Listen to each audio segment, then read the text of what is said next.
इस वीडियो को बहुत गौर से सुने। ये अगले 15 मिनट्स बहुत ही इम्पोर्टेंट हैं, क्योंकि इन दोनों पॉइंट्स का हम सबके फ्यूचर से बहुत गहरा ताल्लुक है। मार्क जकरबर्ग एक बहुत बड़ा टेक्नोलॉजी रेवोल्यूशन ला रहा है जो हम सबकी जिंदगियों को बहुत हेविली अफेक्ट करने वाला है। इतना हेविली कि आप इंटरनेट, सोशल मीडिया और इवन स्मार्टफोन के इफेक्ट्स को भी भूल जाएंगे, और इसीलिए आपका इस रेवोल्यूशन के बारे में जानना बहुत जरूरी है।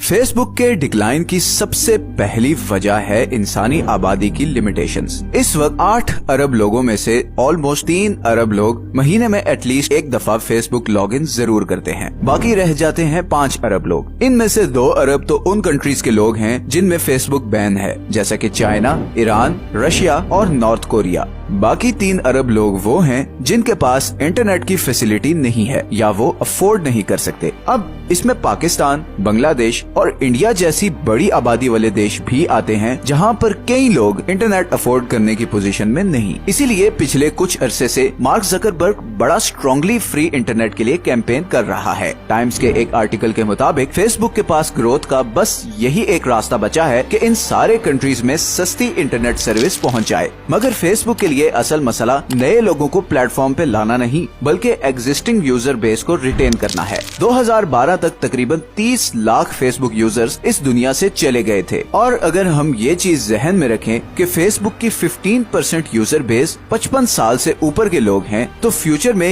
ये डेथ रेशो मजीद ऊपर जाती नजर आती है। और यहीं पर फेसबुक की सबसे बड़ी प्रॉब्लम सामने आती है, और वो है यंग लोगों को अपने प्लेटफॉर्म पर रिटेन करना। 2018 के स्टैटिस्टिक्स में एक बड़ी ही इंटरेस्टिंग चीज सामने आई। फेसबुक पर बूढ़े लोगों की तादाद मुसलसल बढ़ रही है। मिडिल एज लोगों की ग्रोथ स्टैग्नेंट है, मगर 25 साल से कम उम्र के लोग फेसबुक यूज करना छोड़ रहे हैं। 2019 में पब्लिश होने वाले एक और आर्टिकल में भी ऑलमोस्ट ऐसा ही ट्रेंड देखा जा सकता है। इन ट्रेंड्स को देखते हुए तो यही कहा जा सकता है कि फेसबुक अब सिर्फ ओल्डर जनरेशंस के लिए ही अट्रैक्टिव रह गया है। अब यहाँ पर ये सवाल आता है कि यंग लोग फेसबुक यूज करना क्यों छोड़ रहे हैं। असल में यंग जनरेशन के पास अब बहुत सारी ऑप्शंस हैं, जैसे कि टिकटॉक, यूट्यूब और स्नैपचैट वगैरह। अगस्त 2022 में अमेरिका में एक स्टडी पब्लिश हुई जिसके अकॉर्डिंग टीनेजर्स में सबसे ज्यादा यूज की जाने वाली सोशल मीडिया ऐप यूट्यूब है। दूसरे नंबर पर टिकटॉक आती है, तीसरे नंबर पर इंस्टाग्राम, चौथे नंबर पर स्नैपचैट और 5वें नंबर पर आती है फेसबुक। अमेरिका में सिर्फ 32% टीनेजर्स फेसबुक यूज करते हैं। आज से 7 साल पहले तकरीबन 71% टीनेजर्स फेसबुक यूज करते थे।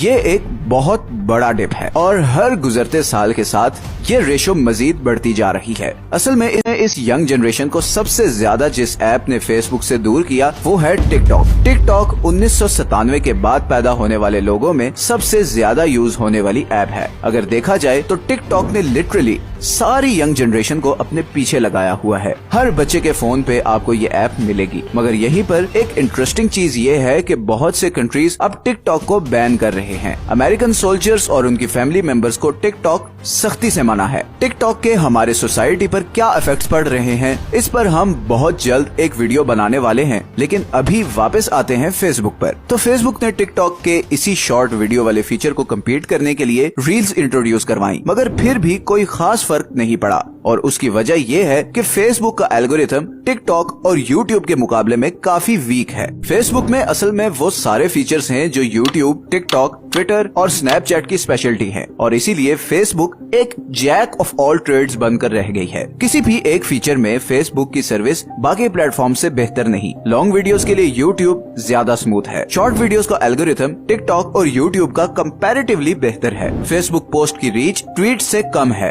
और स्टोरीज में स्नैपचैट बहुत आगे है। तो ये हैं फेसबुक के कोलैप्स की सबसे बड़ी रीजंस, और इसी फेसबुक कोलैप्स से कनेक्टेड है अगला पॉइंट। बेसिकली यंगर जनरेशन को वापस घेरने के लिए मार्क जकरबर्ग एक अनबिलीवेबल प्रोजेक्ट ला रहा है। बिलियंस ऑफ डॉलर्स खर्च हो रहे हैं। सारी दुनिया से टॉप इंजीनियर्स हायर किए गए हैं, क्योंकि फेसबुक की पेरेंट कंपनी मेटा का फ्यूचर अब इसी प्रोजेक्ट पर डिपेंडेंट है। और इस प्रोजेक्ट का नाम है मेटावर्स। अगर आप इस वीडियो से कुछ सीखने वाले हैं तो ये पार्ट बहुत ज्यादा इम्पोर्टेंट है, क्योंकि मेटावर्स 21st सेंचुरी की सबसे इवल इन्वेंशन साबित होने वाली है। मैंने जब मेटावर्स पे रिसर्च शुरू की तो मैं सोच भी नहीं सकता था कि ये प्रोजेक्ट इस हद तक हमें और हमारी सोसाइटी को डैमेज करने वाला है। मेटावर्स हमारी मौजूदा दुनिया को बिल्कुल चेंज कर देगा। ये चेंज उस चेंज से बहुत बड़ा होगा जो इंटरनेट और स्मार्टफोन के आने से हमारी जिंदगियों में आया था, और ये सारा चेंज अगले 5 सालों में एक्सपेक्टेड है। लेकिन मेटावर्स आखिर है क्या? जो लोग नहीं जानते उनके लिए मैं बता दूं कि अक्टूबर 2021 में फेसबुक ने अपने आप को एक नए नाम मेटा के साथ रीब्रांड करने का ऐलान किया। ये नाम चेंज करने का पर्पस था उस प्रोजेक्ट पर फोकस करना जिसे mark Zuckerberg the next evolution of internet कह रहा है। मेटावर्स असल में एक 3D वर्चुअल वर्ल्ड होगी। आप ये AR ग्लासेस वाले हेडसेट पहनकर एक ऐसी दुनिया में घुस जाएंगे जहां पर हर चीज रियल लाइफ जैसी होगी।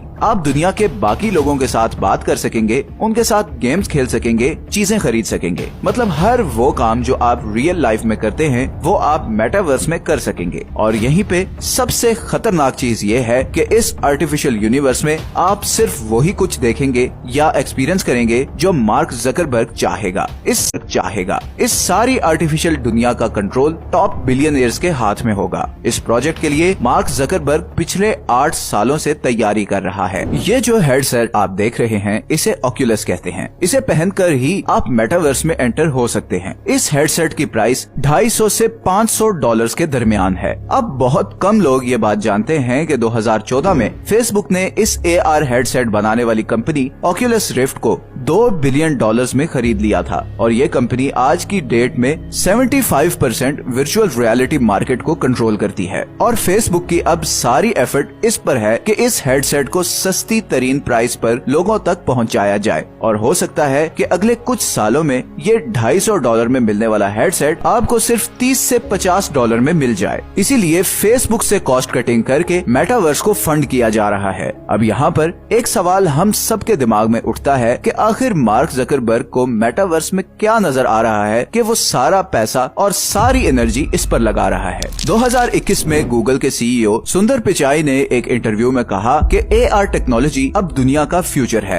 एप्पल पहले ही अपने AR ग्लासेस पर काम कर रहा है, और माइक्रोसॉफ्ट ने तो 2022 के शुरू में अपनी एक मेटावर्स रिलीज की जिसका नाम है माइक्रोसॉफ्ट मैश। आखिर इस वर्चुअल रियलिटी में ऐसा क्या है कि सारी दुनिया की टॉप टेक कंपनीज अब इसमें इन्वेस्ट कर रही हैं। अब आप लोग मेरी बात बहुत ध्यान से सुने। इस सब की वजह है वो पावर जो मेटावर्स इन कंपनीज को देगी। अगले 10 सालों में स्मार्टफोन बिल्कुल वैसे ही आउट ऑफ फैशन होंगे जैसे आज ब्लैकबेरी या नोकिया के फोन्स हैं। अगर हम 10 साल पीछे चले जाएं, जब एप्पल ने पहला टच स्क्रीन आईफोन लॉन्च किया था, तो उस वक्त टच टेक्नोलॉजी हम सब के लिए एक बिल्कुल नई चीज थी। आईफोन ने पूरी सेल फोन इंडस्ट्री बदल कर रख दी, और इसी इनोवेशन ने एप्पल को दुनिया की सबसे बड़ी स्मार्टफोन कंपनी बना दिया। सब कंपनीज ने टच स्क्रीन मोबाइल फोन्स बनाना शुरू कर दिए, और देखते ही देखते कुछ सालों में टच स्क्रीन के बगैर वाले फोन्स बिल्कुल मार्केट से आउट हो गए। यही वो फर्स्ट मूवर एडवांटेज है जो अब फेसबुक मेटावर्स को लेकर हासिल करना चाहता है।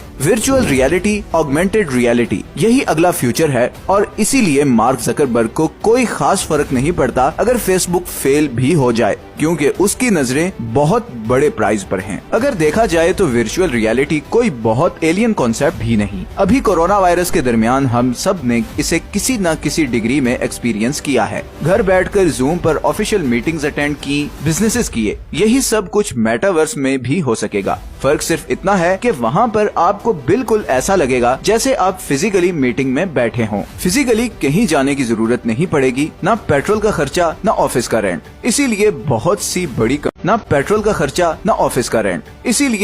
सी बड़ी कंपनीज पहले ही मेटावर्स में इन्वेस्ट कर रही हैं। सैमसंग, गुची, मैकडॉनल्ड्स पहले ही मेटावर्स में वर्चुअल स्पेस खरीद चुके हैं। नाइकी ने तो अपना स्टोर भी बना लिया है। और यहीं पर आता है मेटावर्स का सबसे डेंजरस पॉइंट। मेटावर्स बहुत ही ज्यादा एडिक्टिव होगी। ये एडिक्शन ही वो चीज है जिसकी बेसिस पे ये सब सोशल मीडिया कंपनीज पैसा कमाती हैं। एक स्टडी के मुताबिक एक आम इंसान अपने दिन के 4 से 5 घंटे फोन या कंप्यूटर पर सोशल मीडिया एप्स यूज करते हुए गुजारता है। आप इमेजिन करें ये यूजेज और एडिक्शन मेटावर्स में किस हद तक होगी जब आप वर्चुअल वर्ल्ड में हर वो चीज कर सकेंगे जिसका आप अपनी रियल लाइफ में सिर्फ ख्वाब देख सकते हैं। अपने कमरे में बैठकर आप स्विट्जरलैंड की सैर कर सकेंगे, अपना एक खूबसूरत सा अवतार बनाकर लड़कियों को इम्प्रेस कर सकेंगे, लाहौर, कराची या मुंबई में बैठकर लंदन में होने वाला कॉन्सर्ट अटेंड कर सकेंगे। ये इतना एडिक्टिव होगा कि आप सोच भी नहीं सकते। आपके जिस्म में इतनी ज्यादा डोपामिन रिलीज होगी कि जैसे ही आप मेटावर्स से बाहर आएंगे आप बहुत ज्यादा डिप्रेस्ड और बोरिंग फील करने लगेंगे। रियल लाइफ में लोगों से इंटरेक्ट करना, फैमिली मेंबर से बात करना आपको बोरिंग लगने लगेगा और इसीलिए आप कोशिश करेंगे कि ज्यादा से ज्यादा टाइम आप मेटावर्स में ही रहें। और इसी का फायदा उठाएगी मेटावर्स, क्योंकि जितने ज्यादा लोग ऑनलाइन होंगे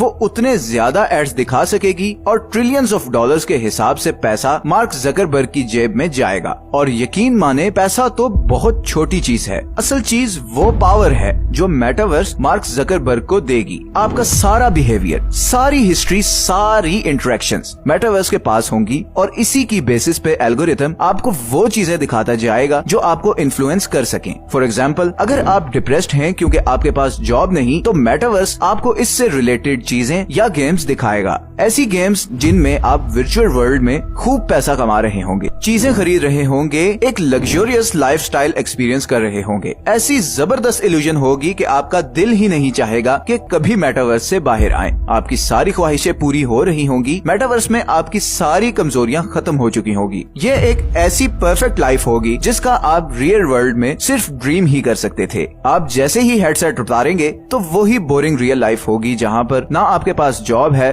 और ना पैसा।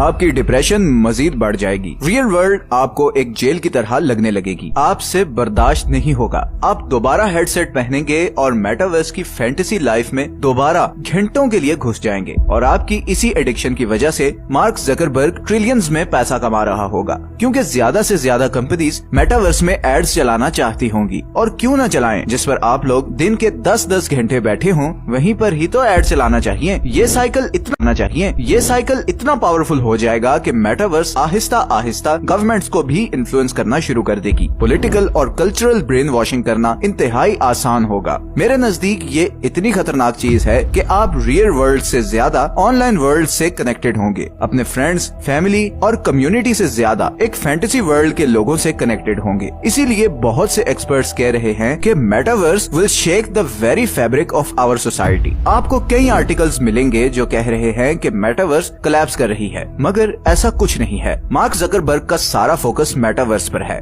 और वो ये हर हाल में अचीव करके रहेगा। और आप आने वाले दिनों में देखेंगे कि फेसबुक शायद मजीद नीचे जाएगी और लोग फायर होंगे ताकि इस वर्चुअल वर्ल्ड पर ज्यादा फोकस और मैन पावर लगाई जा सके, जो हमारा और हमारे बच्चों का फ्यूचर बदलने वाली है। मैं टेक्नोलॉजिकल इनोवेशन या तरक्की के अगेंस्ट नहीं, मगर किसी भी डिस्कवरी या इजाद के फायदे और नुकसानात जरूर देखने चाहिए। मुझे मेटावर्स कमर्शियल एक्सप्लॉयटेशन से ज्यादा कुछ नहीं लगता। आई नो मेटावर्स हमारे कुछ प्रॉब्लम्स भी सॉल्व करेगी, मगर सवाल ये है कि एट व्हाट कॉस्ट। अगर कीमत इतनी बड़ी है कि आप अपनी मेंटल और फिजिकल फ्रीडम को ट्रेड कर रहे हैं, तो मेरे नजदीक ये बहुत घाटे का सौदा है। मैं नहीं चाहता था कि ये वीडियो इतनी डार्क बने, मगर आप सबके सामने सच्चाई लाना भी बहुत जरूरी है। आपका मेटावर्स के बारे में क्या ख्याल है, नीचे कमेंट्स में जरूर बताएं। ये हैं वो सारे सोर्सेज जिनसे इस वीडियो के लिए हमने कंसल्ट किया है। अगर आपको ये वीडियो अच्छी लगी है तो इसे लाइक और चैनल को सब्सक्राइब जरूर कर दें। मिलते हैं नेक्स्ट वीडियो में। अल्लाह हाफिज।